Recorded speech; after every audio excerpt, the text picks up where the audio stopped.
The origin and mythos of Valkyries. Valkyries have appeared in various forms throughout ancient mythology, most commonly as a fearsome force of Viking warriors.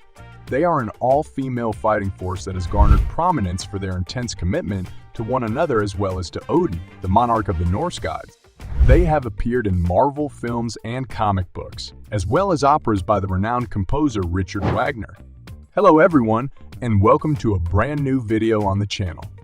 Today, we're going to talk about the origin and mythos of Valkyrie.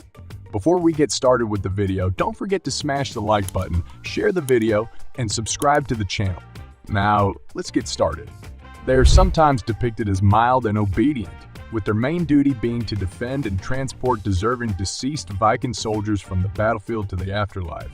Even after death, they continue to serve men by bringing them meat and beer in Valhalla. The Norse afterlife. The Valkyries, on the other hand, have an immensely dark side to them, one not typically seen in popular culture, where they have enormous power over the lives of soldiers and frequently utilize grisly, blood-soaked ways to choose who prevails and who perishes. The Valkyries' various dimensions are fully filled out below. The Valkyries only rule over one world, the afterlife, where they not only assist defeated soldiers, but also sometimes become their lovers.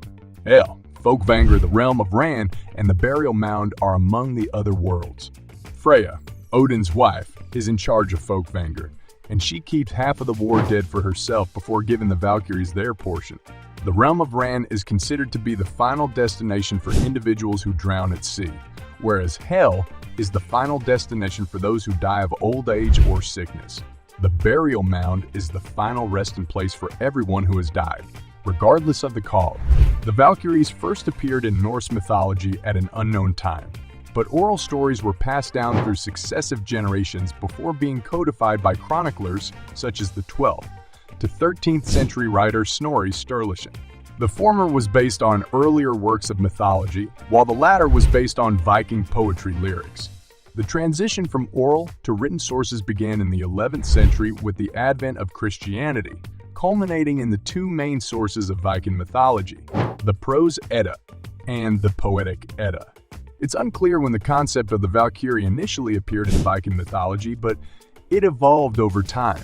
They were formerly supposed to be comparable to the Kyrs, animals from Greek mythology that gorged themselves on the bodies of people slaughtered in combat. Furthermore, rather than selecting and escorting only the most deserving souls to the hereafter, the Valkyries were portrayed as death demons that dragged souls into the next world, according to world history.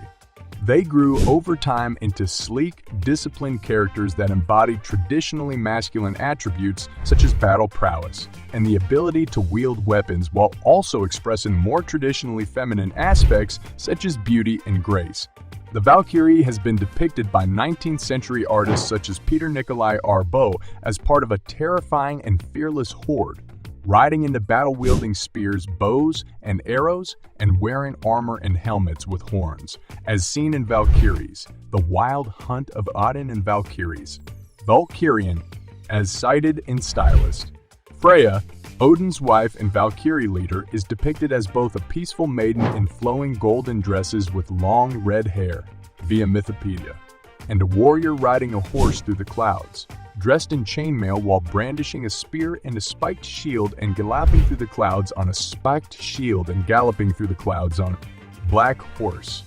Amulets and runestones discovered in Viking tombs depict the Valkyrie wearing skirts and having long, fair hair braided into ponytails or hanging loose, as well as masculine features, such as drinking beer from horns.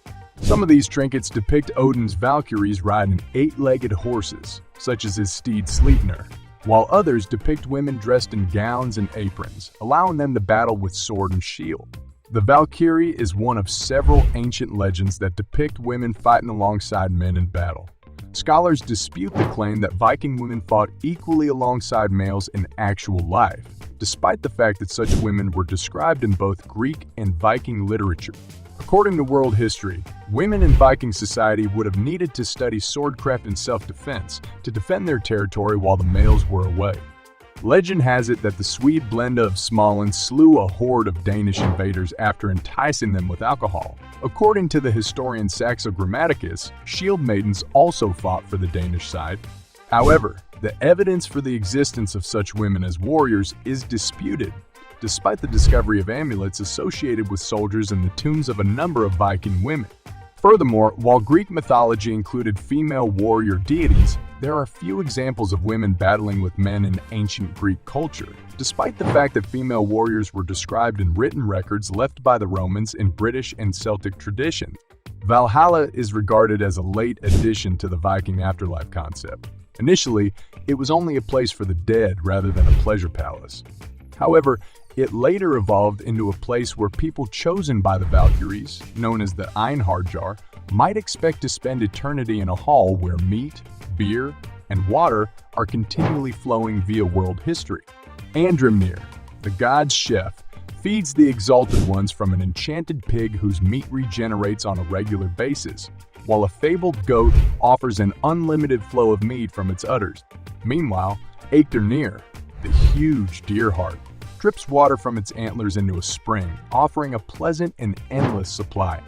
Along with this, the hall is adorned with spears, shields, and chainmail coats, all of which are necessary tools for the ongoing conflicts that the deceased soldiers will confront.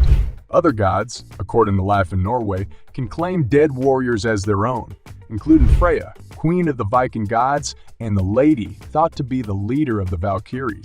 She is claimed to carry people to Sessrumnir, or the Hall of Many Seats, which is set in a beautiful realm of rivers, mountains, and flowers. They can, however, be sent to a variety of other kingdoms after this, none of which are as lovely as Valhalla. Freya, Hildur, Eir, Thrud Sigrun, and Brynhild are among the most famous Valkyries. According to Mythopedia, Freya is associated with fresh birth and fertility, as well as warfare and leadership, while the male gods utilize force or deceit. As in the examples of Odin and Loki, Freya is thought to use conventionally feminine techniques such as beauty and sexual favors. In mythology, she combines this with a ferocious appetite for fighting and death, wielding enormous decision-making power over the soldiers who will be given her favor. In many ways, she reflects the Viking idea that death, rather than being the end, leads to new life and rebirth. According to world history, Thrud, a term that translates to power, is a Valkyrie who is similarly represented as exhibiting considerable competence on the battlefield. She does, however, have a caring side, providing love and care to the men who make it to Valhalla. Others, like Hildur, are especially responsible for resurrecting the dead, with one tale picturing her striding through the battlefield and selecting which of the murdered to bestow with fresh life, while Eir casts her protection over troops in combat and cares for their wounds afterward. Her name, somewhat unsurprisingly, means mercy.